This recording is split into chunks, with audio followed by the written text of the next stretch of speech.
साथियों साथियों स्वागत है हम लोग के इस एप्पल कोडर्स चैनल में। साथियों, ये यूपी पुलिस का रिवीजन बैच है। आइए बिना देरी किए स्टार्ट करते हैं। ठीक है दोस्तों ये है हम लोग का जो भी है व्यवस्था है। इसमें लिखा है भारत का मानक समय किस स्थान से लिया गया है। क्या लिखा है? भारत का मानक समय किस स्थान से लिया गया है। तो दोस्तों ये मिर्जापुर से लिया गया है। कहाँ से लिया गया है? मिर्जापुर से। मिर्जापुर में एक जगह है नैनी। कहाँ पे जगह है? मिर्जापुर में एक जगह है नैनी, नैनी से लिया गया है। और एक क्या है? 82.5 डिग्री, क्या है? 82.5 डिग्री उत्तर में है। 82.5 डिग्री पूर्व देशांतर में है। क्या है? 82.5 डिग्री पूर्व देशांतर में है। अच्छा, हमने तो ये जाना कि मिर्जापुर कहाँ से लिया गया है। भारत का मानक समय उत्तर प्रदेश के मिर्जापुर में एक जगह है नैनी, वहां से गुजरती है। अच्छा, ये कितने राज्यों को काटता है? भारत के कितने राज्यों से होके गुजरती है? एज एग्जाम्पल हम लेते हैं भारत के कितने राज्यों से होके गुजरती है। तो ये यहाँ से काटते हुए जाता है। यहाँ से आएगा उत्तर प्रदेश, इधर से मध्य प्रदेश थोड़ा हो जाएगा, छत्तीसगढ़ हो जाएगा, उड़ीसा हो जाएगा और आंध्र प्रदेश। कितने राज्यों को काट रही है? 5 राज्यों को। क्या क्या हो जा रहा है? पहला हो जा रहा है यूपी, दूसरा हो जा रहा है एमपी, क्या हो जा रहा है? UP MP. उसके बाद से हो जा रहा है छत्तीसगढ़, उसके बाद से हो जा रहा है छत्तीसगढ़ के बाद से हो जा रहा है उड़ीसा, छत्तीसगढ़ के बाद से उड़ीसा और उड़ीसा के बाद से आंध्र प्रदेश। भारत के कितने राज्यों को काट रही है? ये मानक रेखा 5 राज्यों को काट रही है। लिया कहां से गया है? तो ये लिया गया है उत्तर प्रदेश के मिर्जापुर में नैनी से। अच्छा, ये आईएसटी लिखता है, आप लोग ध्यान दीजिएगा। आईएसटी लिखेगा, उसके बाद से लिखेगा जीएमटी, उसके बाद से लिखेगा प्लस 5 घंटे 30 मिनट, यानी आईएसटी हो जाएगा भारतीय मानक समय रेखा हो जाएगा। इसे हम इंग्लिश में बोलेंगे इंडियन स्टैंडर्ड टाइम। जीएमटी हो जाएगा ग्रास मीडियम टाइम, यानी ये मानक समय रेखा पूरी दुनिया की है। हम लोग 5.5 घंटे आगे चलते हैं। इलाहाबाद डिस्टर्ब करने के लिए लिया गया है, क्योंकि इलाहाबाद में ही मिर्जापुर है, तो सिर्फ हम लोग को डिस्टर्ब करने के लिए लिया गया। ठीक है। भोपाल से कोई मतलब नहीं है, नागपुर से भी हमारा कोई मतलब नहीं है। आगे हम लोग आते हैं तराइन का प्रथम युद्ध कब हुआ था। तराइन का प्रथम युद्ध कब हुआ था? तो ये हुआ था 1191 में। किसके बीच में हुआ था? तराइन का युद्ध किसके बीच में हुआ था? तो हुआ था पृथ्वीराज चौहान और मोहम्मद गोरी के बीच में। किसके? मोहम्मद गोरी। किसके बीच में? पृथ्वीराज चौहान और मोहम्मद गोरी के बीच में हुआ था। इसमें क्या हुआ? पृथ्वीराज चौहान की जीत होती है, मोहम्मद गोरी जब भाग जाता है, मतलब हार में पराजय होने के बाद से वो चला जाता है। पृथ्वीराज चौहान और भारत के राजपूतों की एक खास बात थी कि पीठ पीछे वार नहीं करते थे। अगर चाहते तो पृथ्वीराज चौहान उसको मार सकते थे, लेकिन इन्होंने उसको नहीं मारा। यानी यहाँ पे क्या होता है? पृथ्वीराज चौहान का जीत होता है। किसमें? 1191 में। अब 1192 में क्या होता है? पृथ्वीराज चौहान हार जाते हैं। किससे हारते हैं? तो मोहम्मद गोरी से। किससे हारते हैं? तो मोहम्मद गोरी से हारते हैं। पृथ्वीराज चौहान की हार हो जाती है मोहम्मद गोरी से। पृथ्वीराज चौहान को मोहम्मद गोरी मार देता है और उसके बाद से क्या होता है कि आंख फोड़ दी जाती है। आंख फोड़ने के बाद से जब ये हार जाते हैं तो आंख फोड़ दी जाती है। और आंख फोड़ने में इनका कारण क्या होता है? पृथ्वीराज चौहान ने कुछ गलती की थी। एक राजा थे जयचंद्र, उनकी एक लड़की थी जिसका नाम था संयोगिता। क्या नाम था? संयोगिता। उसको ना स्वयंवर से उठा के लेके चले आए थे। पूरा राजपूत राजा ना पृथ्वीराज चौहान के खिलाफ हो गए थे। क्या हो गए थे? पूरा राजा पृथ्वीराज चौहान के खिलाफ हो गए थे। तो क्या किया है मोहम्मद गोरी को? पृथ्वीराज चौहान जब हार जाते हैं तो दोनों आंख फोड़ देता है। तो बताया गया है कहानी में, कहानियां अनेकों प्रकार की गढ़ी गई है कि पृथ्वीराज चौहान की दोनों आंखें फोड़ दी जाती हैं, गरम रड से आंखें फोड़ दी जाते हैं। और उसके बाद से जैसे अभी तक हम लोगों ने पढ़ा है कि 2 लोगों के पास शब्द वेदी बाण थे, एक राजा दशरथ के पास और एक पृथ्वीराज चौहान के पास। ये लोग ना बहुत विद्या में निपुण होने के बाद से शब्द वेदी भाण के हिसाब से अगर जो चलाएंगे तो वहीं पे जाके लग जाता था। ठीक है। तो पृथ्वीराज चौहान को विद्या मिली थी और इनके साथ जो भी आदमी था, जो इनका मंत्री था, वो इनका संरक्षक का काम कर रहा था और मोहम्मद गोरी ऊपर जाके बैठ गया था। तो ये बोला ना मोहम्मद गोरी कि हम सुने कि बड़ा अच्छा तीर चलाते हो, आप मुझे मार के दिखाओ। तो पृथ्वीराज चौहान की आंखों पे फिर से पट्टी बांध दी गई। आंख फूटने के बाद से पट्टी बांध दी गई और उसके बाद से उस पे क्या किया गया? पृथ्वीराज को तीर और धनुष दे दिया गया। पृथ्वीराज ने क्या किया? तीर और धनुष तान के मारना चाहा। तब तक उनके जो साथी थे उसने उसको बताया कि 4 बांस 24 गज अष्ट अंगुल अष्ट प्रमाण ता ऊपर सुल्तान है मत चुको। चौहान ने पृथ्वीराज चौहान को इतना हिंट मिला ना, पृथ्वीराज चौहान ने उसको मार दिया। वो बाण सीधे जाके मोहम्मद गोरी को लगी, मोहम्मद गोरी ने वहीं पे पृथ्वीराज चौहान को मार दिया। ठीक है। आगे आते हैं हम लोग 1206 में। 1206 से पहले हम लोग आते हैं 1526 ईस्वी में। 1526 ईस्वी में युद्ध होता है बाबर में। युद्ध किसके किसके बीच में होता है? बाबर और इब्राहिम लोदी। कौन? बाबर और इब्राहिम लोदी के बीच में होता है। बाबर और इब्राहिम लोदी के बीच में होता है। इसमें बाबर की जीत होती है, इब्राहिम लोदी हारे जाते हैं और मार दिए जाते हैं। और 1226 में क्या होता है? कुतुबुद्दीन ऐबक ने गुलाम वंश की स्थापना की। दोस्तों हमने जाना कि तराइन का प्रथम युद्ध हुआ था 1191 में। पृथ्वीराज चौहान जीते थे। 1192 में द्वितीय युद्ध हुआ। पृथ्वीराज चौहान हार गए और मार दिए गए। 1206 में क्या होता है? ऐबक वंश के गुलाम वंश की स्थापना होती है। किसने किया? कुतुबुद्दीन ऐबक ने किया। 1526 में क्या होता है? बाबर और इब्राहिम लोदी के बीच प्रथम पानीपत का युद्ध होता है, जिसमें इब्राहिम लोदी मारा जाता है, बाबर की विजय होती है। यहीं से गुलाम वंश की नींव पड़ती है। ठीक है दोस्तों, अगला क्वेश्चन है भारतीय संविधान का कौन सा अनुच्छेद समानता का अधिकार देता है? तो दोस्तों ये आंसर हो जाएगा 14 से 18। क्या हो जाएगा?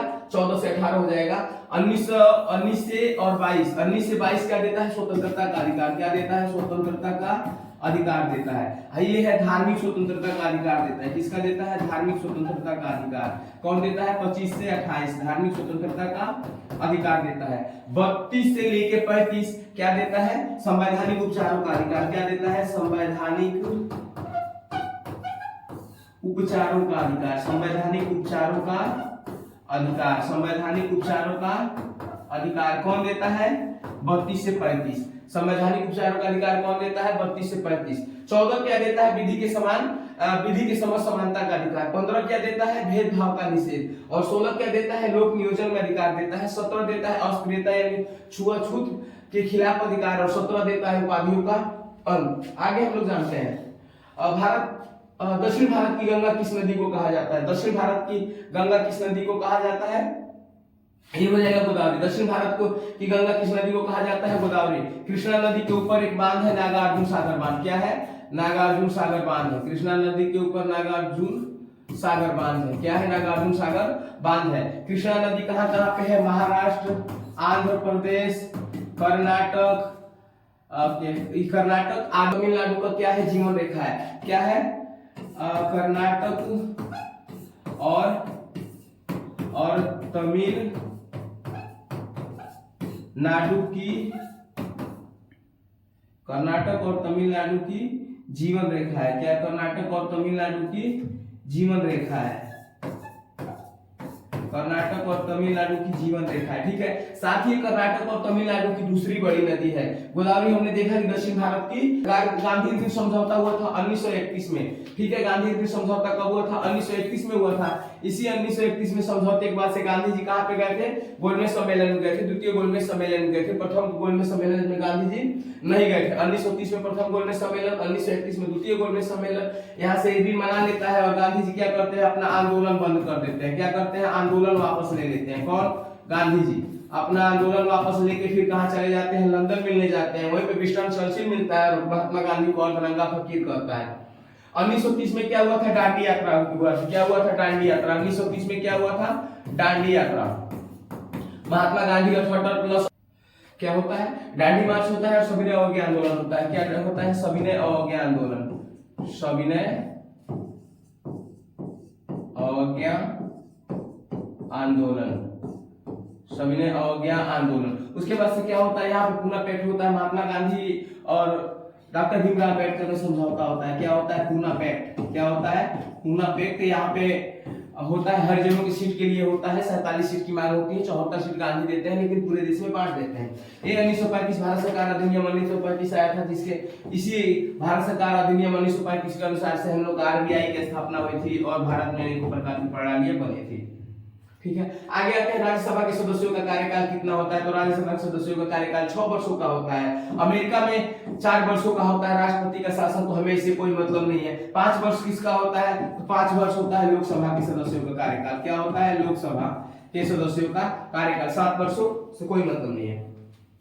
अगला है पृथ्वी का सबसे ऊंचा पठार कौन सा है? पृथ्वी का सबसे ऊंचा पठार कौन सा है? तो तिब्बत का पठार पृथ्वी का सबसे ऊंचा पठार है। तिब्बत का पठार पृथ्वी का सबसे ऊंचा पठार है। ठीक है। तिब्बत का पठार सबसे ऊंचा पृथ्वी का सबसे ऊंचा पठार है। दक्कन का पठार दक्षिण भारत का है। दक्कन का पठार क्या है? दक्षिण भारत का पठार है। दक्षिण भारत। दक्कन का पठार दक्षिण भारत का, छोटा नागपुर का पठार झारखंड का पठार है। क्या है? झारखंड में है। क्या है? झारखंड में है। और यहाँ पे लौह अयस्क के लिए प्रसिद्ध है। किसके लिए प्रसिद्ध है? लौह अयस्क के लिए। किसके लिए प्रसिद्ध है? लौह अयस्क के लिए। पामीर दुनिया का छत बोला जाता है। क्या बोला जाता है? दुनिया का छत। क्या बोला जाता है? दुनिया का छत बोला जाता है। किसको? पामीर के पठार को। अगला क्वेश्चन है, चौरा चौरी कांड किस राज्य में हुआ था? चौरा चौरी कांड उत्तर प्रदेश में हुआ था। कहाँ पे? उत्तर प्रदेश के गोरखपुर में। कहाँ पे? उत्तर प्रदेश के गोरखपुर में हुआ था। कब हुआ था? 22 मार्च। कब हुआ था? 22 मार्च 1922 को। 22 मार्च 1922 को, सॉरी 22 मार्च लिख दिए हैं, 5 मार्च 1922 को 22 लोग मारे गए थे। कितने? 22 लोग, यानी 22 लोग हम लिख रहे हैं, कोष्टक में कर देते हैं। पुलिसकर्मी क्या मारे गए थे? 22 पुलिसकर्मी मारे गए थे। ठीक है। हम लोग बिहार में से कोई मतलब नहीं है। यहाँ पे चंपारण आंदोलन हुआ था। क्या हुआ था? चंपारण आंदोलन। किसने किया था? महात्मा गांधी ने किया था। सबसे पहले 1917 में। किसने बुलाया था? राजकुमार शुक्ल ने बुलाया था। महात्मा गांधी को बचाया किसने जहर से? तो बख्तर खान ने जहर से बचाया था। मध्य प्रदेश से हमारा कोई मतलब नहीं है, राजस्थान से कोई मतलब नहीं है। अगले आते हैं, आगे पे आते हैं। भारतीय संविधान में मौलिक अधिकार किस देश से लिए गए हैं? अमेरिका से लिए गए हैं। ब्रिटेन से क्या लिया गया है? संसदीय प्रणाली। ब्रिटेन से क्या लिया गया है? संसदीय प्रणाली लिया गया। यानी जितने संसद लोग बैठते हैं ना, ब्रिटेन से लिया गया है संसदीय प्रणाली। कनाडा से क्या लिया गया है? कनाडा से लिया है संघात्मक व्यवस्था। क्या लिया गया है? संघात्मक व्यवस्था लिया गया। किससे? कनाडा से संघात्मक, यानी संघ की प्रणाली ली गई है। क्या ली गई है? संघ की प्रणाली। ठीक है। और ऑस्ट्रेलिया से नीति निर्देशक तत्व लिए गए हैं। क्या लिए गए हैं? ऑस्ट्रेलिया से समवर्ती सूची लिए गए हैं। फिर नीति निर्देशक तत्व आयरलैंड से लिया गया है। ऑस्ट्रेलिया से समवर्ती सूची लिया गया है। ऑस्ट्रेलिया से समवर्ती सूची लिया गया है। अगला क्वेश्चन है, विश्व की सबसे बड़ी मीठे पानी की झील कौन सी है? विश्व की सबसे बड़ी मीठे पानी की झील हो जाएगी सुपीरियर झील। क्या हो जाएगी? सुपीरियर झील। इसका क्षेत्रफल कितना है? क्षेत्रफल है, चलो क्षेत्रफल कितना है? 82,100। 82,100 क्या हो जाएगा? वर्ग किलोमीटर। क्या हो जाएगा? वर्ग किलोमीटर। ठीक है। बैकाल झील कहां पे पड़ रहा है? बैकाल झील आयतन के हिसाब से क्या हो जाएगा? आयतन के हिसाब से क्या हो रहा है बैकाल झील में? तो बैकाल झील आयतन के हिसाब से सबसे बड़ी और सबसे गहरी झील है। क्या है? सबसे गहरी झील हो जाएगी। सबसे गहरी झील हो जाएगी। कौन सी झील? बैकाल झील। विक्टोरिया झील कहां पड़ता है? विक्टोरिया झील अफ्रीका की सबसे बड़ी झील है। कहां की है? अफ्रीका की सबसे बड़ी झील है। कौन सी झील? अफ्रीका की सबसे बड़ी झील। अफ्रीका की सबसे बड़ी झील कौन सी है? विक्टोरिया झील है। अफ्रीका की सबसे बड़ी झील कौन सी है? विक्टोरिया झील है। दोस्तों और क्या है? कैस्पियन सागर विश्व की सबसे बड़ी झील है। क्या है? विश्व की सबसे बड़ी झील क्या है? सबसे बड़ी झील, बड़ी झील क्या हो जाएगी? कैस्पियन सागर। ठीक है। आगे चलते हैं हम लोग। इबादत खाना की स्थापना किसने की थी? तो अकबर ने की थी। इबादत खाना की स्थापना किसने की थी? अकबर ने। बाबर क्या था? प्रथम मुगल वंश का क्या था? शासक था। और क्या बोलते हैं? मुगल वंश का इसने नींव रखा था। क्या रखा था? मुगल वंश का नींव रखा था। किसने? बाबर ने। शाहजहां ने क्या बनवाया था? आगरा का ताजमहल। क्या बनवाया था? आगरा का ताजमहल। आगरा का ताजमहल किसने बनवाया था? शाहजहां ने बनवाया था। जहांगीर क्या था? न्याय के लिए प्रसिद्ध था। क्या था? न्याय के लिए अप्रसिद्ध। जहांगीर से बड़ा ना पूरे इस जो भी मुगल वंश का शासक था उससे बड़ा ना न्याय के लिए कोई शासक ही नहीं है। ठीक है। अगला क्वेश्चन है हम लोग का, लोकसभा का कार्यकाल समानतः कितने वर्षों का होता है? तो लोकसभा का कार्यकाल समानतः 5 वर्षों का होता है। इससे कोई मतलब नहीं है। 4 वर्ष कुछ नहीं है, 5 वर्ष होता है। राज्यसभा का कार्यकाल 7 वर्ष से कोई मतलब नहीं है। अगला है सूर्य ग्रहण कब होता है? अगला है सूर्य ग्रहण कब होता है? तो सूर्य ग्रहण कब होता है? चंद्रमा सूर्य और पृथ्वी के बीच में आ जाता है। क्या हो जाता है? चंद्रमा सूर्य और पृथ्वी के बीच में आ जाता है। तो क्या हो जाता है? सूर्य। क्वेश्चन है, कैबिनेट मिशन भारत कब आया? कैबिनेट मिशन भारत कब आया था? तो 1946 में आया था। कब आया था कैबिनेट मिशन भारत? 1946 में आया। और इसी कैबिनेट मिशन के तहत हम लोग को आजादी मिली थी। ठीक है। 1942 में क्या होता है? 1942 में होता है असहयोग आंदोलन। असहयोग आंदोलन। 1942 में क्या होता है? 1942 में, सॉरी यार, 1942 में क्रिप्स मिशन भारत आता है। क्या आता है? Cripps mission. क्या होता है? क्रिप्स मिशन भारत आता है 1942 में। 1947 में क्या होते हैं हम लोग, भारत आजाद होता है। क्या होता है, भारत आजाद होता है। 1947 में क्या होता है, भारत आजाद होता है। और 1945 में शिमला सम्मेलन होता है। क्या होता है, शिमला सम्मेलन। क्या होता है 1945 में, शिमला सम्मेलन। 1945 में क्या होता है, शिमला सम्मेलन होता है। यानी हमने जाना कि 1942 में क्रिप्स मिशन भारत आया, 1945 में शिमला सम्मेलन हुआ, 1946 में कैबिनेट मिशन भारत आया और 1947 में भारत आजाद हुआ। अगला क्वेश्चन है, भारतीय संविधान का कौन सा भाग राज्य के नीति निर्देशक तत्वों से लिया गया है? तो भाग 4 क्या किया गया है, राज्य के नीति निर्देशक तत्वों से लिया गया है। भाग 2 में नागरिकता है। भाग 2 में क्या है, नागरिकता है। भाग 2 में नागरिकता है। भाग 2 में क्या है, नागरिकता है। भाग 3 में है मौलिक अधिकार। भाग 3 में क्या है, मौलिक अधिकार है। भाग 3 में मौलिक अधिकार है। भाग 3 में मौलिक अधिकार है, ठीक है। और भाग 5 में क्या है, तो भाग 5 में संघ की कार्यपालिका है। आगे थार का मरुस्थल भारत के किस राज्य में सर्वाधिक फैला हुआ है? थार का मरुस्थल भारत के राजस्थान में सबसे अधिक फैला हुआ है। गुजरात में भी है, पंजाब में थोड़ा सा है, हरियाणा में नहीं है, ठीक है।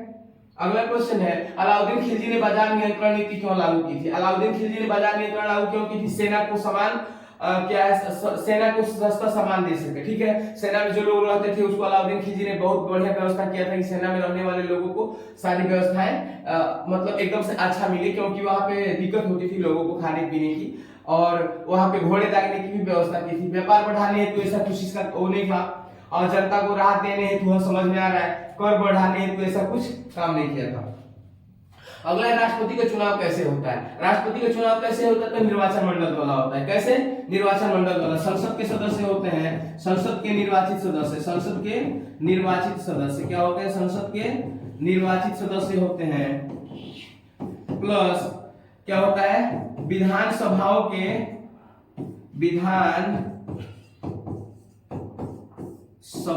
निर्वाचित सदस्य होते हैं। विधानसभाओं के निर्वाचित सदस्य होते हैं। क्या होता है, विधानसभाओं के निर्वाचित सदस्य होते हैं। इससे क्या होता है, राष्ट्रपति का चुनाव होता है। सभी केंद्र शासित प्रदेशों के भी निर्वाचित सदस्य होते हैं। सर्वोच्च न्यायालय, ये न्याय के लिए प्रसिद्ध है भारत का। संसद, इन लोग का काम है कानून बनाना, जिससे हम लोग अपना प्रतिनिधि चुनते हैं। 10 लाख लोगों पे वो संसद होते हैं। फिलहाल ये बहुत पुरानी प्रक्रिया है और शायद अब चेंज हो जानी चाहिए। जनता हम लोग को क्या होता है, सिर्फ 5 साल के लिए, 5 साल के बाद पावर मिलता है, जब जिसको चाहेंगे लतिया के फिर दूसरे को सत्ता पे बैठा सकते हैं।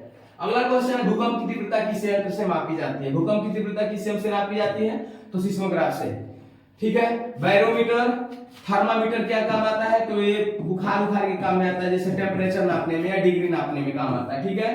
अल्टीमीटर, ये बैरोमीटर क्या करता है, बैरोमीटर वायु दाब नापता है। क्या नापता है, वायु दाब नापता है। बैरोमीटर वायु दाब नापता है। और अल्टीमीटर क्या करता है, ऊंचाई नापता है। क्या नापता है, ऊंचाई का मापक है। अल्टीमीटर क्या है, ऊंचाई का मापक है। थर्मामीटर क्या है, बुखार या टेम्परेचर या तापमान का मापक है। क्या है, तापमान मापता है कौन, थर्मामीटर। सिस्मोग्राफ भूकंप की तीव्रता नापता है। किसकी, भूकंप की तीव्रता कौन मापता है, तो सिस्मोग्राफ भूकंप की तीव्रता मापता है। अगला क्वेश्चन है, स्वराज पार्टी की स्थापना किसने की? स्वराज पार्टी की स्थापना किसने की थी? मोतीलाल नेहरू और चित्तरंजन दास ने। किसने की थी, मोतीलाल नेहरू और चित्तरंजन दास ने। महात्मा गांधी का क्या है, इसमें कोई रोल नहीं है। चौरी चौरा हत्याकांड हुआ था, उसमें महात्मा गांधी ने असहयोग आंदोलन वापस ले लिया था। भगत सिंह, इनको ये क्या कहते हैं, देश के लिए अपना सर्वोच्च बलिदान देते हैं और फांसी के फंदों पे लटक जाते हैं। 20-22 साल की उम्र में नौजवान अपने देश के लिए फांसी के फंदे पे लटकता है।